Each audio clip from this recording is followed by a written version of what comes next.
scale. It's a word that we use to describe how big something is compared to the things around it, or compared to how big we expect it to be. Hi, I'm Mr. Schwanebeck. Welcome to the Horizon Art Room. Today, we're going to talk about how artists play with scale.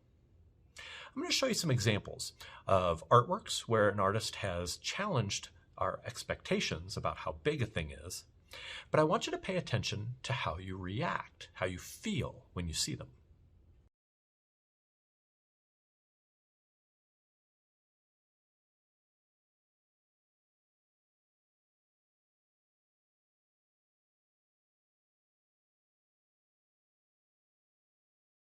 What do you think? Would you have reacted the same way if those things had been normal size? So why do artists play with scale? For attention, sure, but also to surprise us and to have fun with us. Sometimes to create a horrifying reaction, and sometimes to make a thing look adorable.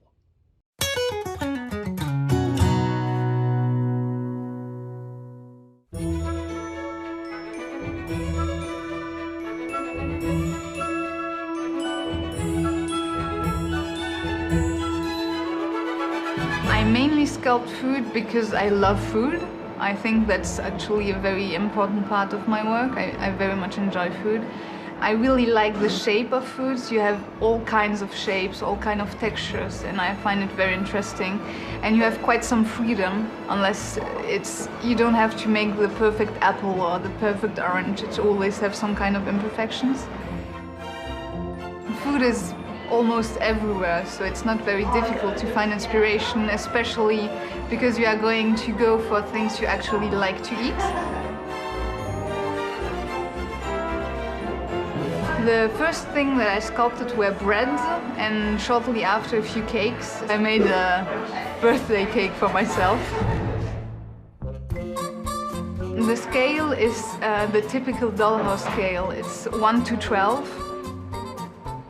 What I find always very interesting is the reaction you can have when you see a picture of miniature food, because first you go like, but it's just food, and then they realize how small it is, so it's really this, so what, and then, oh wow, it's so small. For my job you need patience, but it's more like you need to like it. You have no one who is going to tell you to work, so it's really a work of passion. When you sculpt in miniature, you have to keep an eye open to see where you can grab a texture, a specific texture. And then I will use paints and chalks to color it as well, even though the clay is colored. Sometimes you need some extra shades. I really like to sculpt, so for me it's just ideal. I like to sit and see things come to shape. It's a great job, really.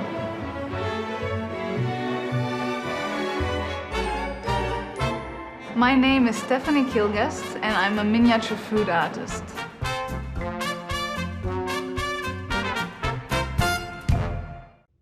Today, we're going to play with scale a little bit.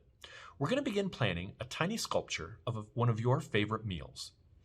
You can get a planning sheet for this activity either from your art teacher or by downloading it from the templates on Seesaw. You're going to want to start by thinking about what foods are in this meal, the main dish, the sides, anything that you think is important to include. Then below, I want you to start thinking about the detail. Be sure that you list the textures of your food. That'll be really helpful later for making the food that you sculpt look as real as possible. Then in this space, I want you to draw a picture of your meal. Plan it out with all the details, colors, textures that you planned in these other two spaces. When you're finished, it may look a little bit like this. When you're finished, be sure to post your picture to Seesaw because we can't wait to see what you create.